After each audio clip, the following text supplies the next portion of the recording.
एक कार्यक्रम कर प्रायोजक हवे कृषि एवं कृषक कल्याण मंत्रालय, भारत सरकार।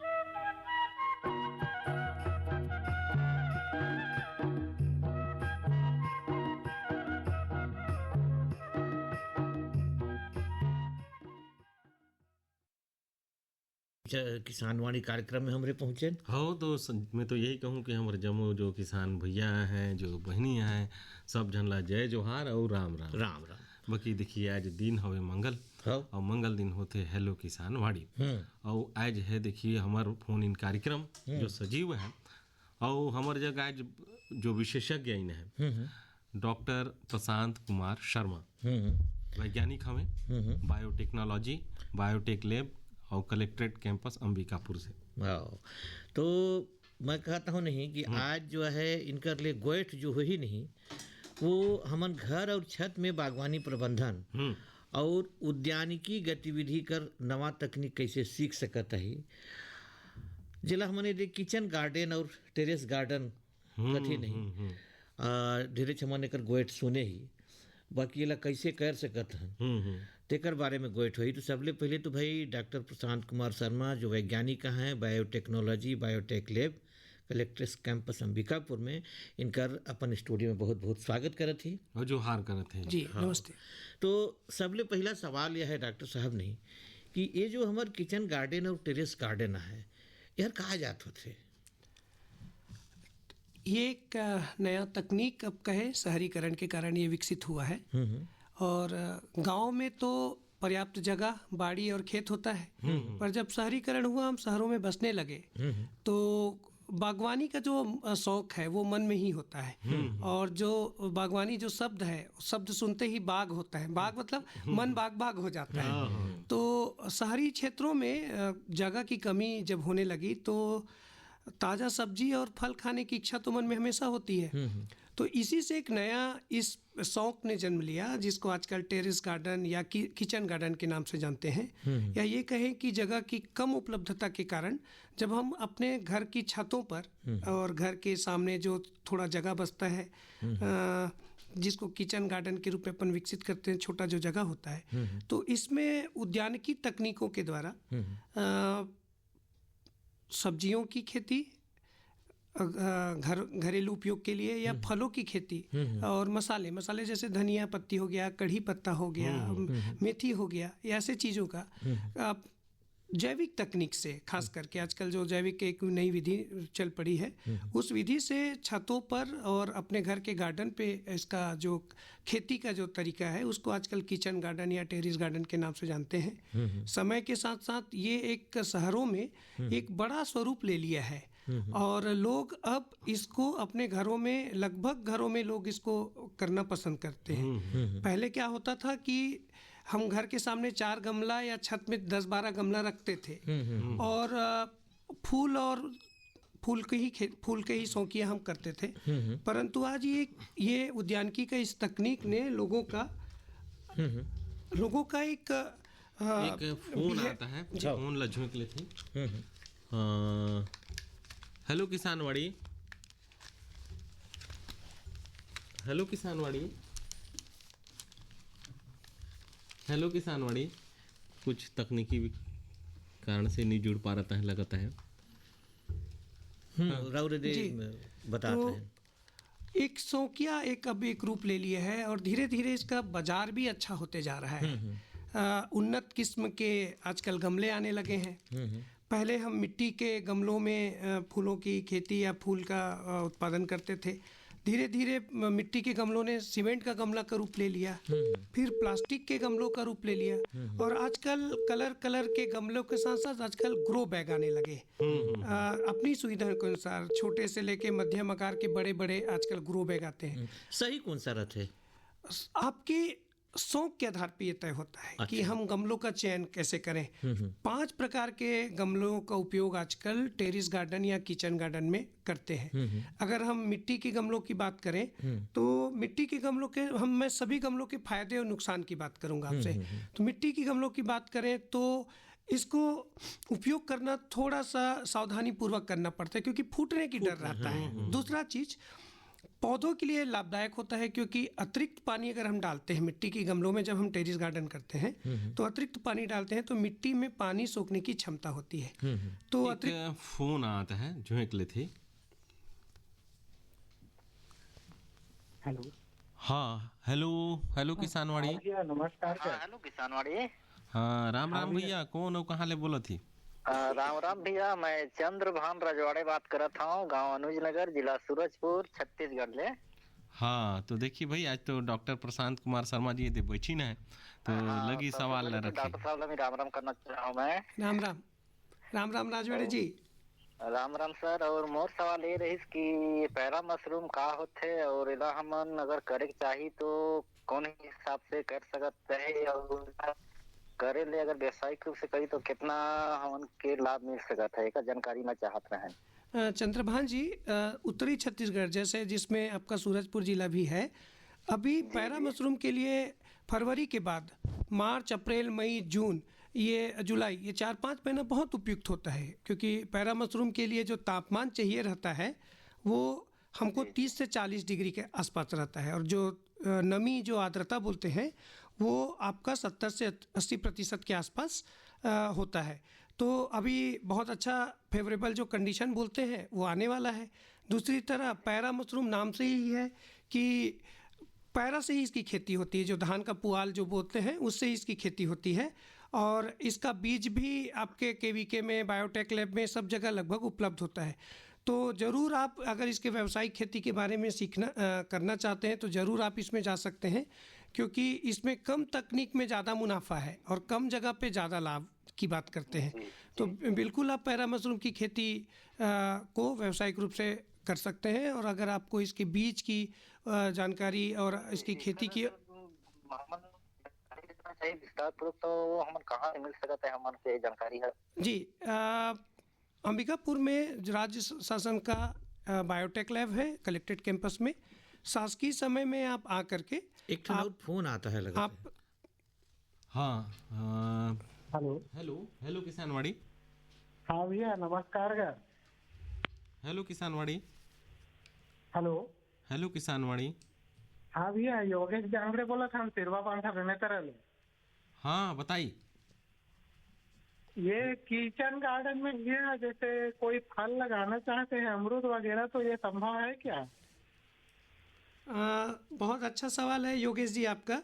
किचन गार्डन में आजकल सब्जियों की खेती, सब्जियों के अलावा फूलों की खेती और आजकल फलों की भी खेती बहुत अच्छा कर सकते हैं, लेकिन ये ध्यान जरूर रखेंगे कि अगर हम ज़्यादा मात्रा में लगाते हैं तो जो हमारा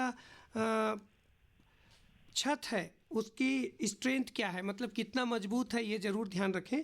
और जब आप अमरूद की बात कर रहे हैं तो बिल्कुल लगा सकते हैं। अमरूद की जो वैरायटी है वो ग्राफ्टेड आप लगाएंगे, जो कम हाइट का आता है, और बड़ा ग्रो बैग, जो ग्रो बैग होता है लगभग 24 बाई 36 इंच का जो बड़ा ग्रो बैग आता है, उस पर ज़रूर लगाएं।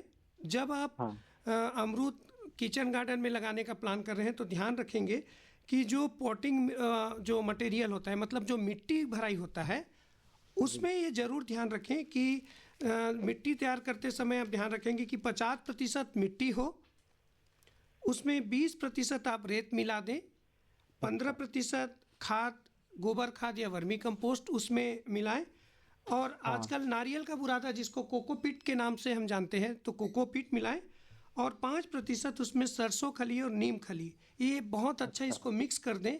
और जब इसको मिलाएंगे तो बहुत अच्छा आपका एक न्यूट्रिएंट माध्यम एक तैयार होता है, जिसमें आप किचन गार्डन में अमरूद की खेती कर पाएंगे। तो जो गमलों की भराई है, जो उसको आप इस प्रकार से बना करके आप अमरूद की खेती करेंगे। मेरा सलाह है कि जब आप किचन गार्डन में फलों की खेती की बात करते हैं तो केला भी लगाएं, और केला आप जो लगाएं वो G9 वैरायटी का बौना किस्म का लगाएं। इसके अलावा आप पपीता अगर लगाएं तो पूसा नन्हा की एक वैरायटी आती है जो 4 से 5 फीट में बहुत अच्छा पैदावार करती है, तो पूसा नन्हा लगाएं। अनार अगर लगाएं तो एक भगवा वैरायटी का अनार आता है, कम हाइट में अच्छा फसल देता है, तो उसका चयन कर लें। नींबू अगर लगाएं तो कागजी नींबू का किचन गार्डन में। डॉक्टर साहब रोरे अनार कर बात कर रही थी, तो हमारे यहाँ का जो जलवायु है जी, वो अनार बड़े उपयुक्त है। अगर आप प्रबंधन करते हैं तो बहुत अच्छा अनार की खेती यहाँ पर कर सकते हैं। जहाँ तक किचन गार्डन की या टेरिस गार्डन की बात करते हैं तो जो भगवा वैरायटी का अनार आता है वो सबसे अच्छा माना जाता है, क्योंकि लगभग 3.5 से 4 फीट में पौधे की ऊंचाई जब आती है तो उसमें फल लगने चालू हो जाते हैं। माइक्रोन्यूट्रिएंट का जो प्रबंधन होता है वो बहुत महत्वपूर्ण होता है। खाद तो हम डालें ही डालें, खाद समय समय पर सरसों खली, किसी प्रकार के कीड़ों का प्रकोप ना हो इसलिए उसमें नीम की खली। उसके अलावा 2 चीज़ों का अगर मैं बात करूं, इसमें पंचगव्य अगर हम खुद बना लें, पंचगव्य और जीवामृत, ये अगर हम खुद से बनाना चालू कर दें और अनार के फसलों में डालें तो बहुत अच्छा उत्पादन इसमें होगा। अच्छा, मैंने अगर संभावना है हम ले सकते हैं। बिल्कुल बिल्कुल। भजन भैया, देखिए कितना बढ़िया लेहन डॉक्टर साहब बताते हैं कि अगर राउर जग खाली जगह नहीं भी है तो राउर यदि बढ़िया लेहन मोर मन में तो बात रही कि को जनी हमन फलदार पौधा लगाए सकत है कि नहीं, काबर कि गमला हर छोटे रहते तो ओकर भार ल भर सह पाही कि नहीं। तो राउर यदि कहन कि भाई छोटे जो पौधा रहते हैं वैसा किस्म का चुनाव करिए तो इकस तो कर सकत ही भजन भैया। हाँ, बिल्कुल भाई कर सकत हन।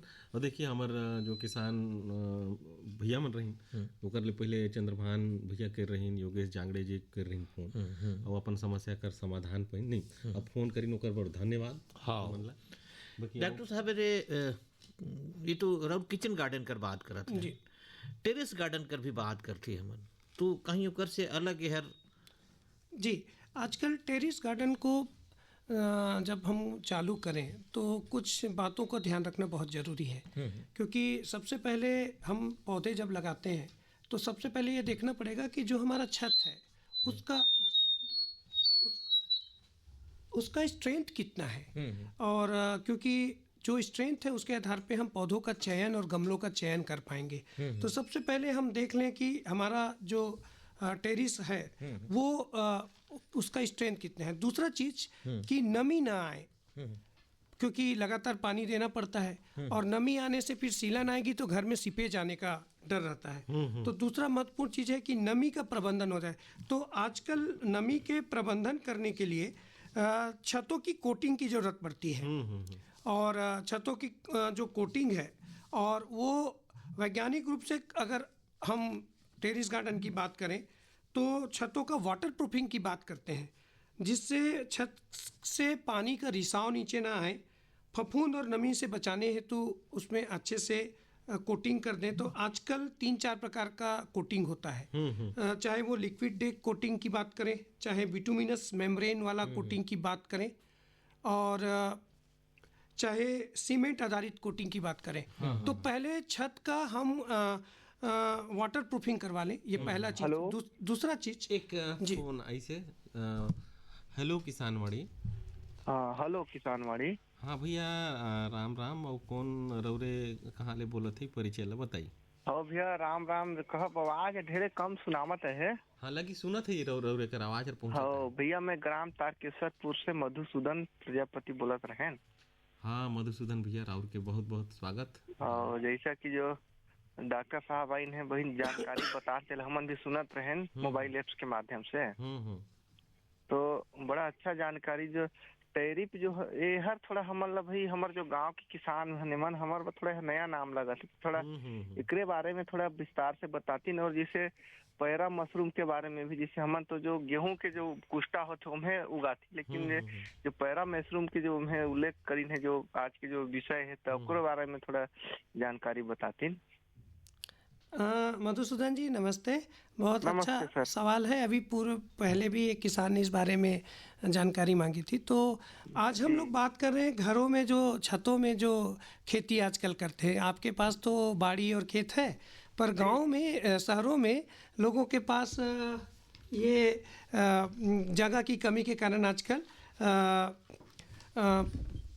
छतों पे और किचन पे खेती करने का तो वो टेरिस गार्डन या फिर उसको किचन गार्डन का नाम दिया गया है।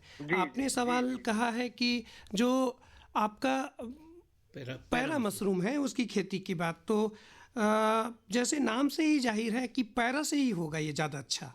आप जैसे गेहूं का जो भूसा होता है, जो गेहूं कुष्टा बोल रहे थे, तो गेहूं के कुष्टा में जो दूसरा मशरूम का प्रजाति जिसको ऑयस्टर मशरूम कहते हैं, उसकी खेती आप बहुत अच्छे से कर सकते हैं।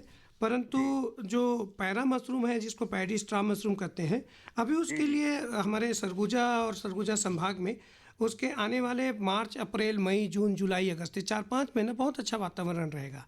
क्योंकि जो पैरा मशरूम है उसके लिए जो तापमान चाहिए वो 30 से 40 डिग्री के आसपास चाहिए रहता है, और जो नमी रहता है वो 70 से 80% के आसपास ज़रूरत होता है। तो इसकी अच्छी खेती आप कर सकते हैं, क्योंकि अभी धान की कटाई भी हुई है, मिंजाई हुई है, और ताज़ा पैरा पुआल है, तो इसकी खेती में ज़रूर हाथ आजमाइए, क्योंकि ये फ़ायदेमंद खेती है।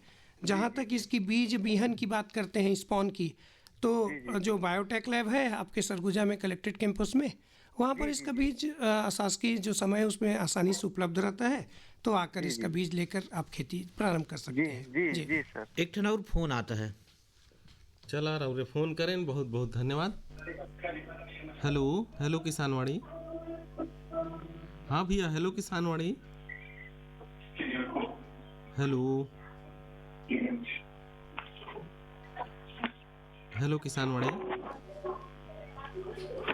लगत है आवाज समझ में नहीं आवत है। भजन भैया, हर जोखिम से निकल कर फसल आए, सुरक्षित हो जाए। फसल बीमा से हर किसान अब आत्मनिर्भर हो जाए। संकट के समय प्रधानमंत्री फसल बीमा योजना किसानों के लिए वरदान है। अब सूखा पड़े या बाढ़ आ जाए, कोई डर नहीं। अब ओले पड़े या कीट पतंगे फसल खा जाए, कोई फिक्र नहीं, क्योंकि हमने लिया है प्रधानमंत्री फसल बीमा। बुआई से फसल कटाई तक हर जोखिम का दावा, न्यूनतम प्रीमियम पर अधिकतम भुगतान का वादा। योजना से हर साल जुड़ रहे हैं 5 करोड़ से ज्यादा किसान। अब आपकी है बारी। नजदीकी कृषि कार्यालय, सहकारी समिति, बैंक शाखा, अधिकृत बीमा कंपनी या जन सेवा केंद्र में स्वेच्छा से करा सकते हैं पंजीकरण। फसल बीमा पोर्टल या फसल बीमा ऐप द्वारा भी कराया जा सकता है पंजीकरण। प्रधानमंत्री फसल बीमा योजना, आपकी फसलों का संपूर्ण सुरक्षा कवच। कृषि एवं किसान कल्याण मंत्रालय, भारत सरकार।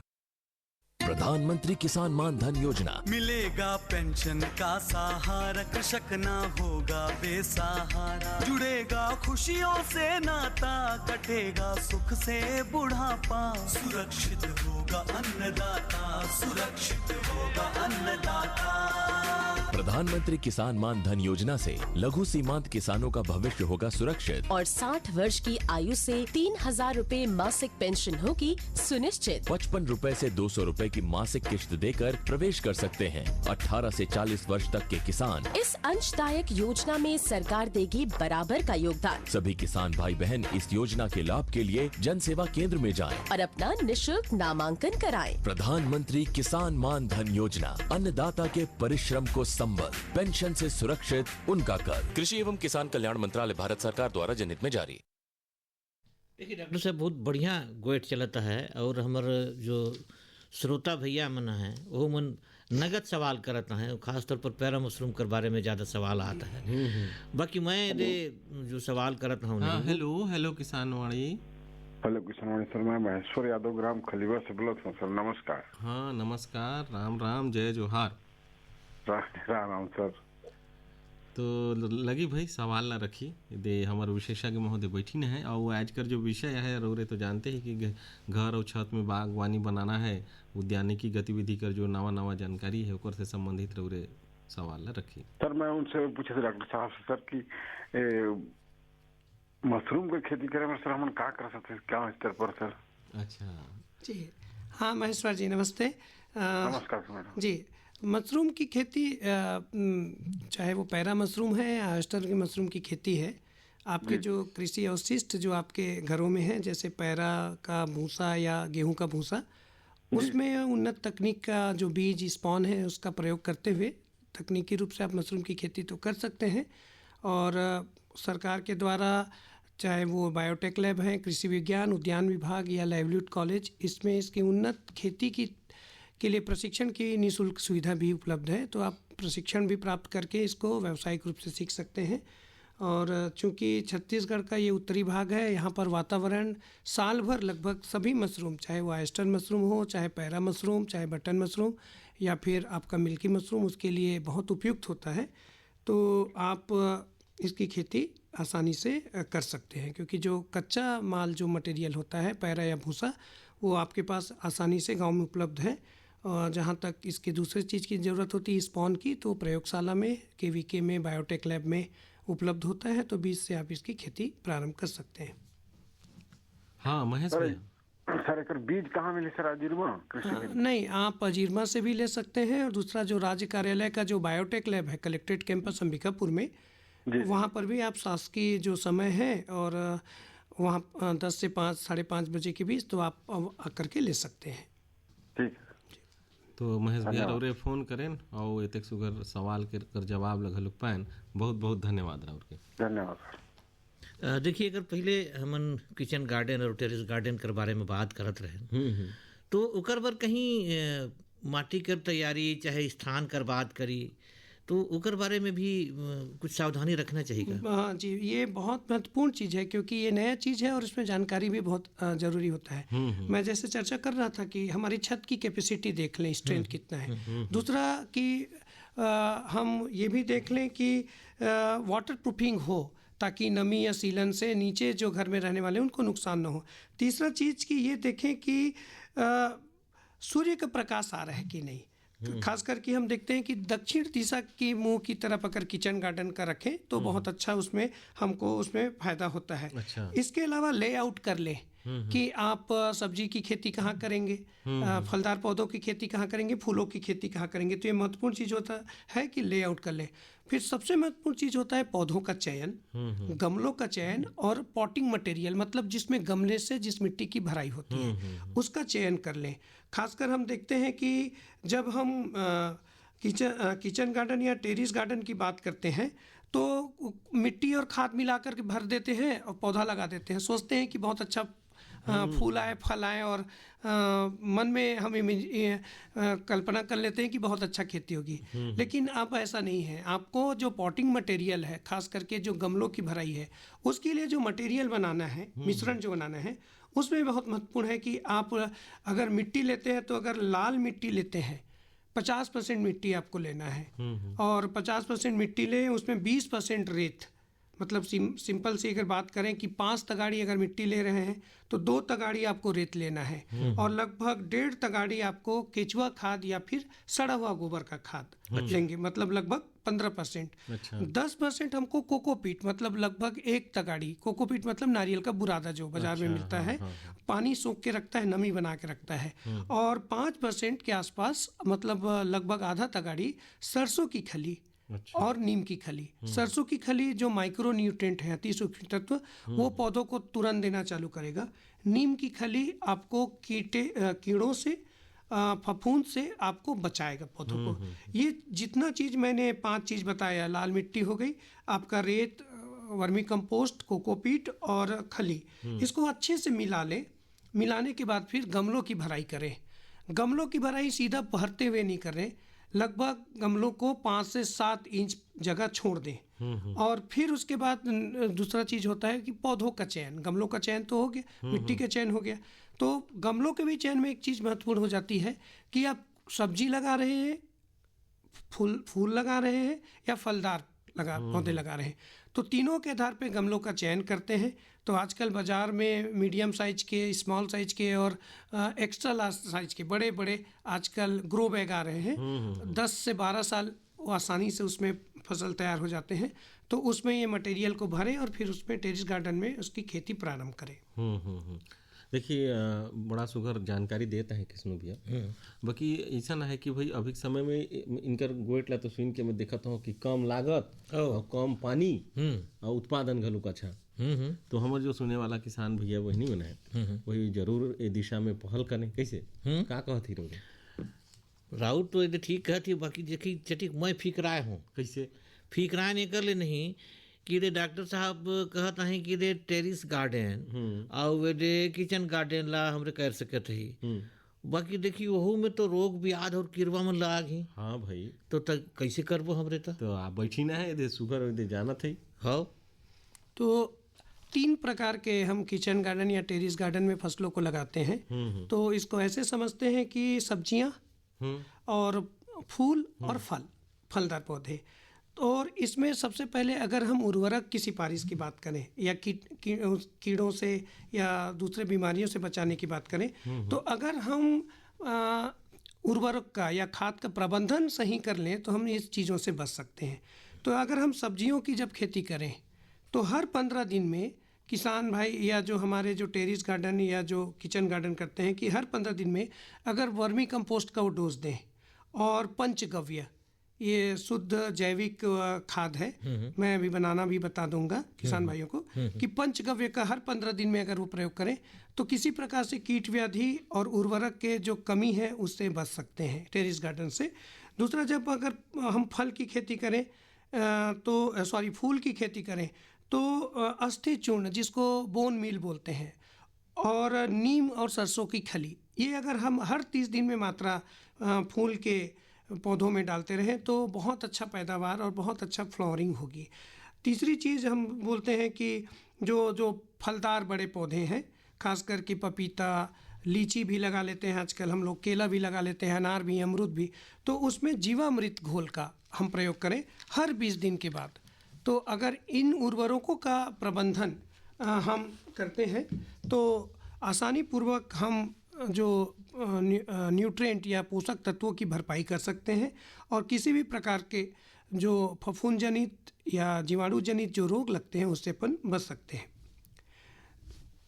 हाँ, देखिए बड़ा सुघर जानकारी ला देहत है कृष्ण भैया। बाकी मैं कहत रहें जाते जावत ही वही सामयिक सुझाव अभी कर समय में हमारे जो किसान भैया बहनी मन है उमन का करें और आगे कर का योजना बनाए, वही देखिए विशेषज्ञ हैं, बड़ा सुघर जानकारी ला देहत है। और अभी कर मौसम में देखिए ये जो नवा चीज बताई नहीं किचन गार्डन और टेरेस गार्डन, तो अभी के मौसम में ला कर सकते ही और कर सकते ही तो कौन ढंग ले कर सकते ही तेला बताते हैं जी। जब शुरुआत करें टेरेस गार्डन या किचन गार्डन का तो बहुत ज़्यादा गमलों के साथ ना करें, ये ध्यान रखें। प्रायोगिक रूप से पहले वो संतुष्ट हो जाएं, 10 गमले से 20 गमले से चालू करें। और जैसे मैंने पूर्व में कहा कि हमारी जो छत का स्ट्रेंथ है उसको ज़रूर देख लें, नमी ना हो, सीलन ना आए, उसकी ध्यान रखें, छतों की कोटिंग करवा लें। और उसके बाद हम पानी की उपलब्धता का भी ध्यान रखें, मिट्टी और जो मैंने पॉटिंग मटेरियल की बात कही उसका ध्यान रखें। गमलों की व्यवस्था की बात करें तो पहले 10 से 20 गमलों से चालू करें।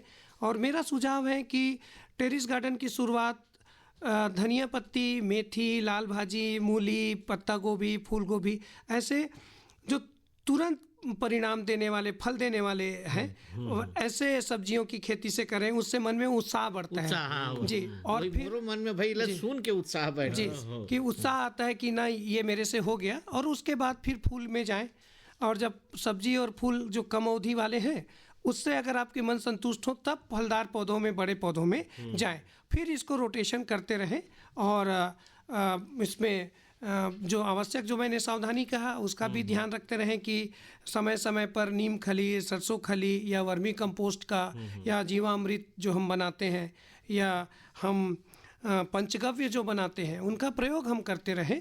और सब्जियों की खेती के बाद फूल की खेती, और मैंने कहा कि उसके बाद फलदार पौधों में जाएं तो ज़रूर आप सफल होंगे। कुल मिला के देखिए भजन भैया, सब्जी और फल कर खेती हम कर सकते ही। बाकी देखिए बेराहर का कहता है, बेराहर तो कहता है कि भाई ये आजकल किसानवाड़ी ला समिति नहीं हो, तो आज देखिए इतने सुघर जानकारी देहीन और हमारे बीच डॉक्टर प्रशांत कुमार शर्मा जी आए रहीन और जो भी हमारे किसान भैया बहनी मन सवाल करी ओकर जवाब ला बढ़िया लेकिन देहीन और आज स्टूडियो में आईन और इतने सुघर जानकारी देहीन, उनकर बहुत बहुत धन्यवाद। और एक साथ आजकल किसानवाड़ी इतरे